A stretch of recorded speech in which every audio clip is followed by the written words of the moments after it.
So Ferreira's going to take on Pettis, and I mean, this thing didn't look great from the jump, okay? Not a lot of people know Ferreira.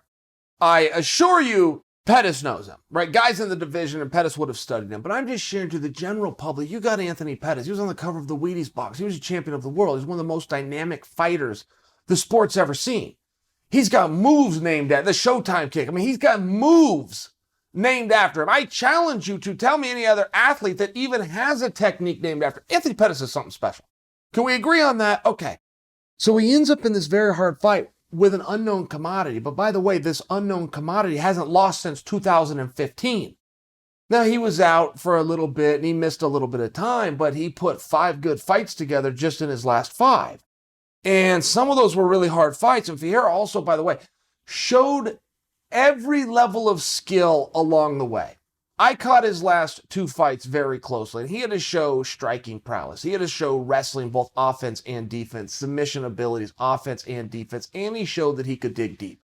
His last fight in particular, against a Russian opponent, very tough guy. I mean, this was a hard, long, drawn-out 15-minute battle. He showed he's ready for everything.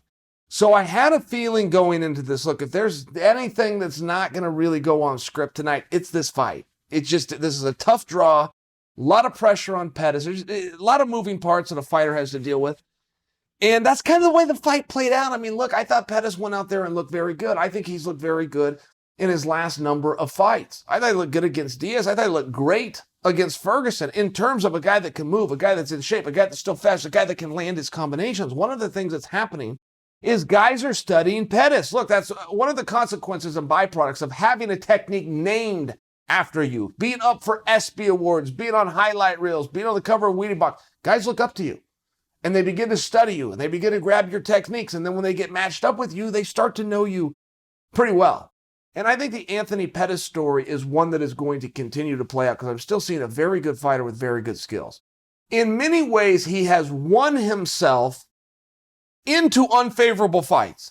In many ways, Anthony Pettis has done such a good job and commands so much attention, so much of a paycheck, that you're forced to then put him in there with opponents that are only top guys or future prospects to be tough guys. That's just a reality. So what have we learned? Anthony Pettis is going to have a hard schedule. He's had a hard schedule for many years. He's going to continue to have a hard schedule. But Ferreira really does deserve a lot of credit tonight. I mean, to go in there, 5-fight win streak, turn that into 6, roll the clock back. Guy hasn't lost a fight since 2015. If I have that wrong, it was 2014 even. I mean, this is really a remarkable thing. But then to go and grab a win over a world champion.